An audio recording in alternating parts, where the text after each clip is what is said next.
Taverns are a foundational pillar of D&D and arguably the most attended location in the history of the game, so it can be incredibly useful to have a few maps on hand with a little bit of backstory and lore that you know, so you can whip them out whenever the party inevitably end up there. Today we're going to talk about how I made this nice sprightly tavern map, which also I accidentally made a quest for, but how I did that gets its own video that will be out next week. As always, check out the Patreon for access to this map or any map I make. Check out the Twitch to help make this stuff live, subscribe to the channel for weekly content, and with that, let's talk tavern.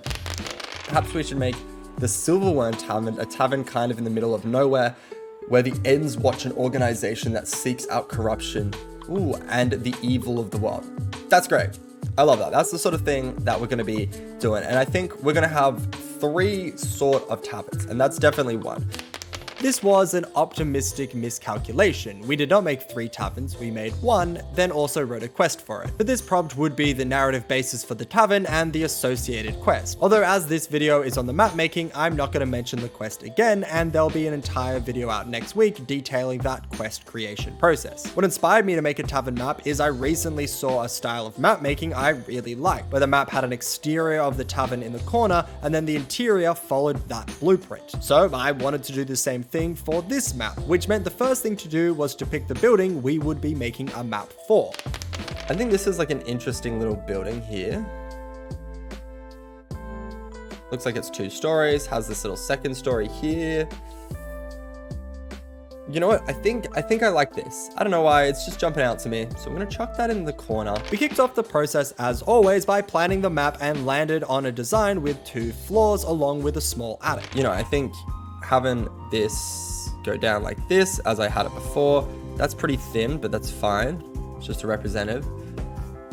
And then a second floor, and then maybe we could have, could we tuck the top floor in here? This little extra section? I don't know. That could work. That could work. I think let's do that. It might be a little bit confusing, but I think it'll mostly be okay.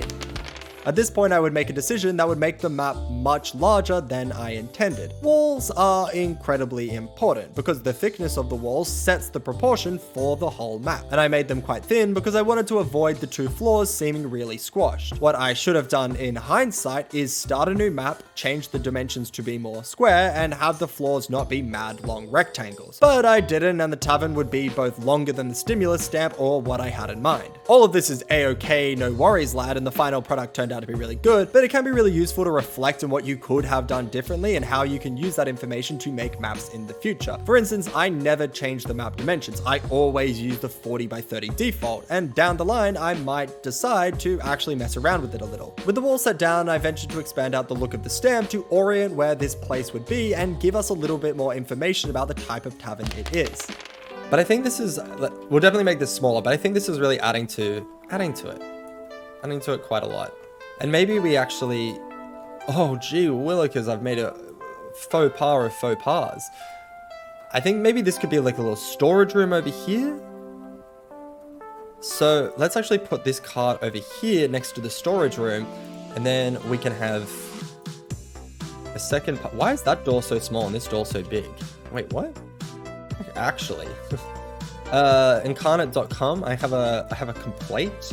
I would like a full refund because of the logical leap I had to make in one of your maps. The small outside area had a really big door, but the main door is really small, and I just don't think that would be the case. Cool, but I do like this idea of having these little tracks here. We ended up with a great little snapshot of the tavern that I think gave it a lot of character, as well as a few building blocks we'd use moving forward. I think that's really good. And look at, we're done with our tavern map. Wow. Go us.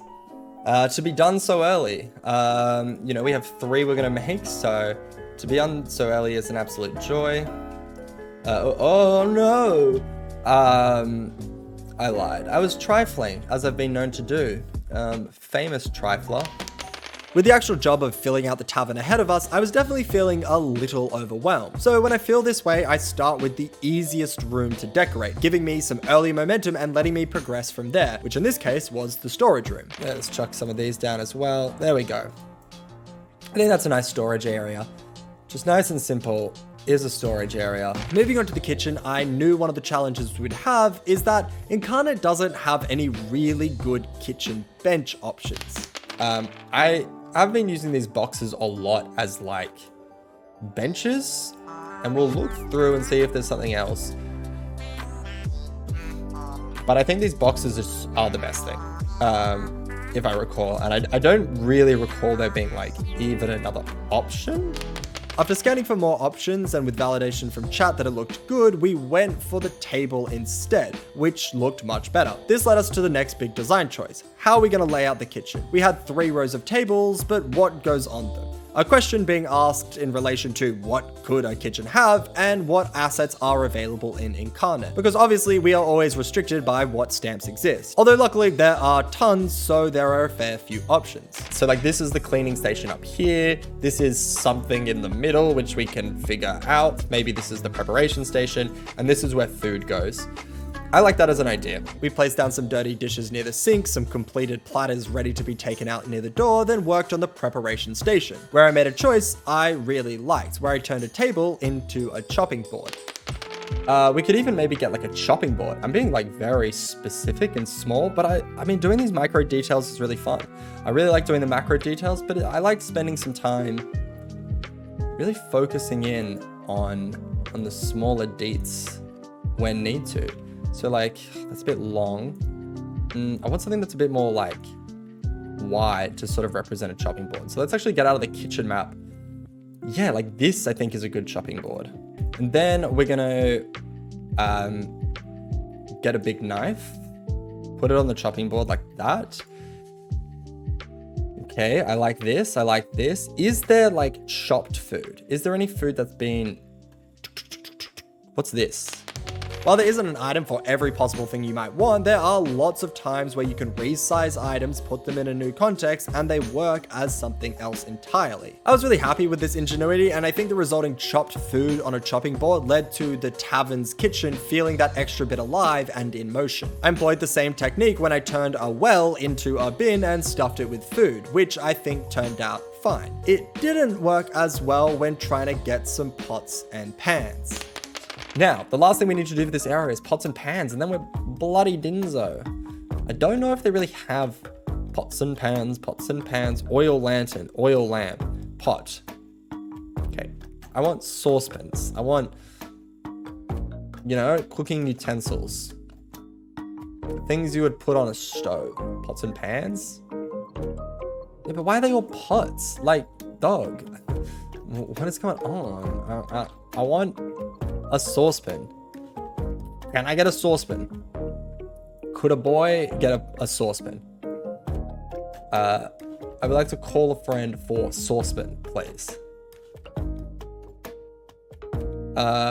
But I guess that's not happening. With the kitchen cooked to perfection and ready to serve, we turned our designer eyes to the bar, an area that has some items which work nicely with it, but it's certainly lacking a few assets you'd desire. We got down to business though, placing some levers as beer taps and rugs as bar mats, although the sizing wasn't quite right. I think I've been making this bar too small, and that's fine, you know, but let's move everything over. Let's sort of have it a bit bigger, because at the moment it's unnecessarily small.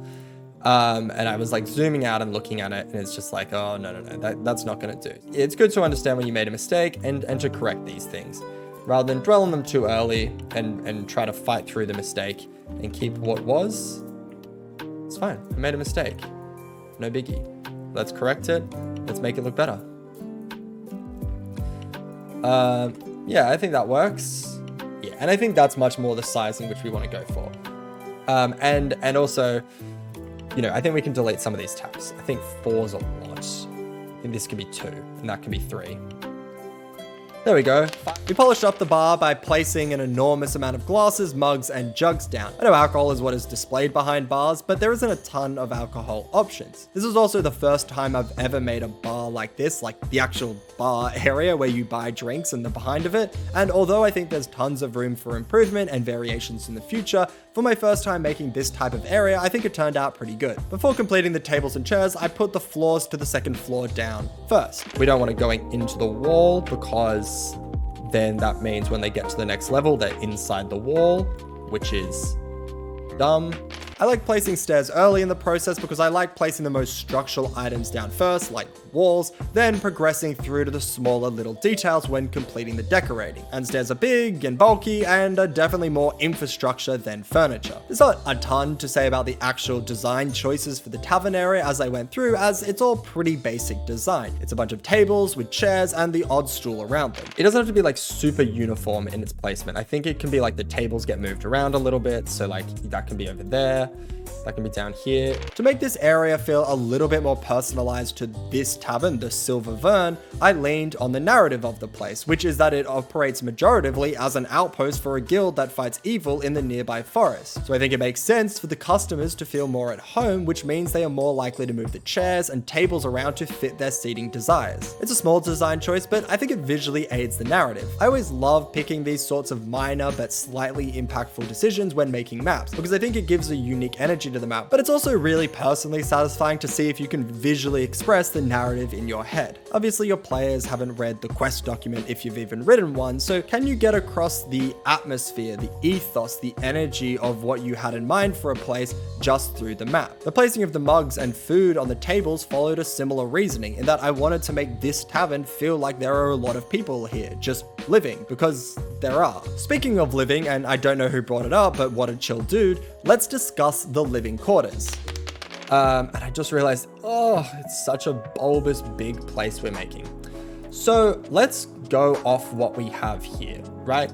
What we have here is the staircase on the side. So I think let's make a long corridor. Let's break it in the middle and let's like actually do some quadrants.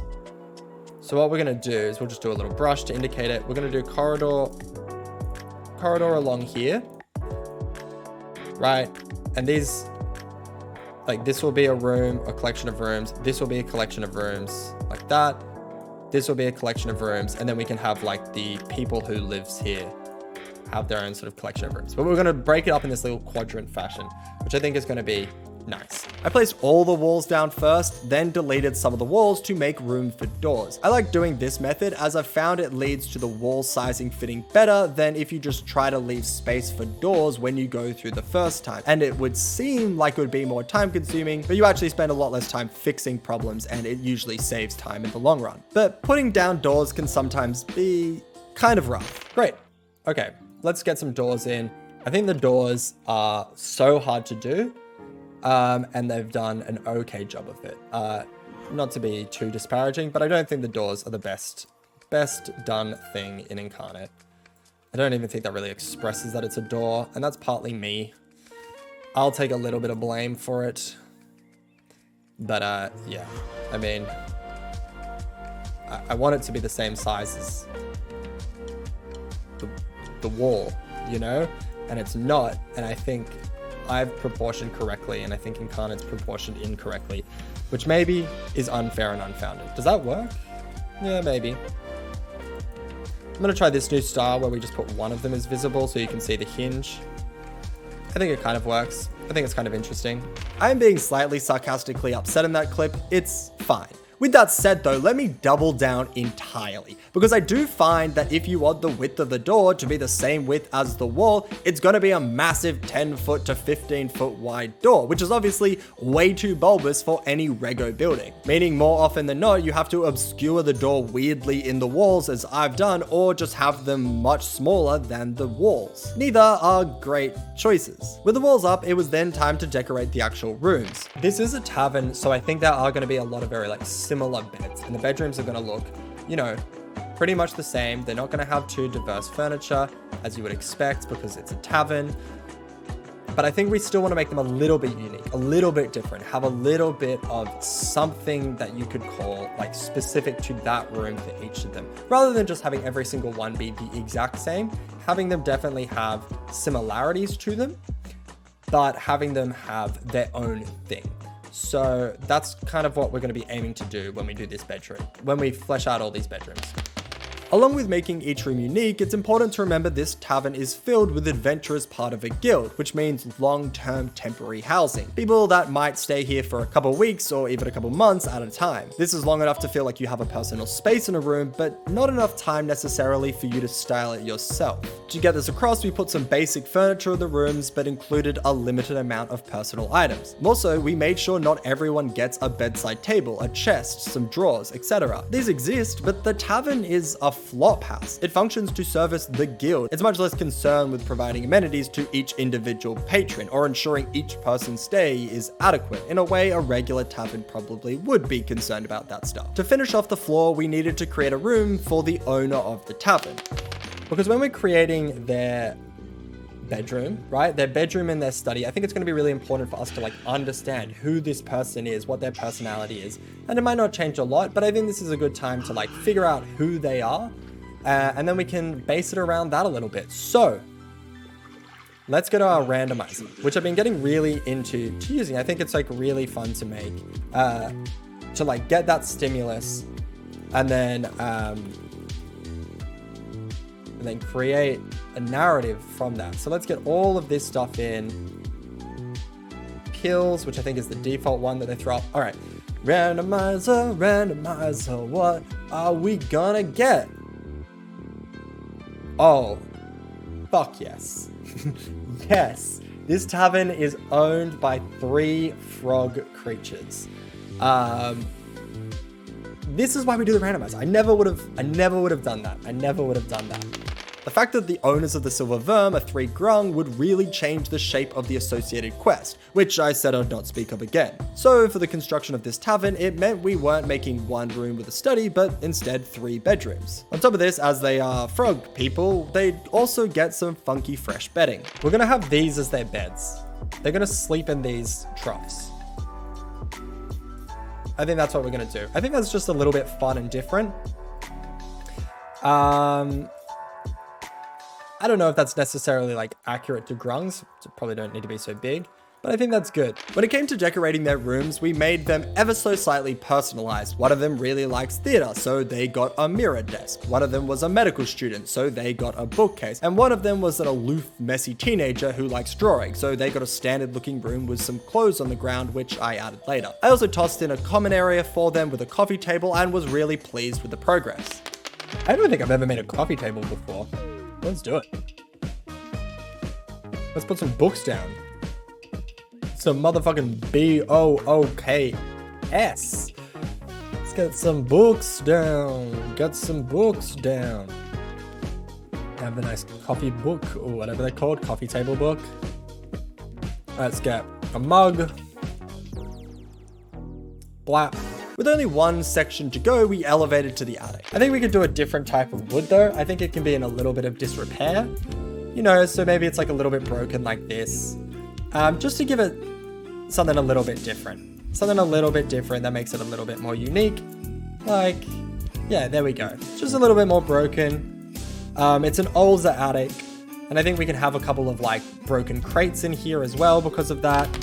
I couldn't find anything I really wanted to put in the attic, so I chucked a bunch of broken items up there. As is standard practice, we narrativized our design choice to justify our decisions, stating that there isn't really anywhere to get rid of broken items out here days away from another town, and there's no real trash collection, so they just yeet them into the attic and move on with their lives. Maybe that reasoning is a little lame, but I like how the room turned out, and it's not a massive deal either way. Okay, I think this is basically it. I mean, yeah, I love this. I am so happy with this map. I've been saying as we've been going that I think it's going to be a map that I'm going to be like, oh my god, I can't believe I made this, go me. And that's basically exactly how I feel. I feel like looking at it, I'm like, wow, what a cool tavern.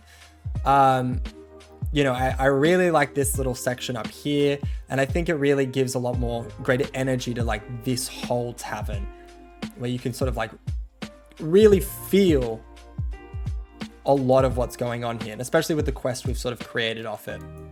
I'm really, really happy with the progress we've made. I then went through making a few more touch-ups and adding a couple extra details, but as I expressed, I was really happy with how this map turned out.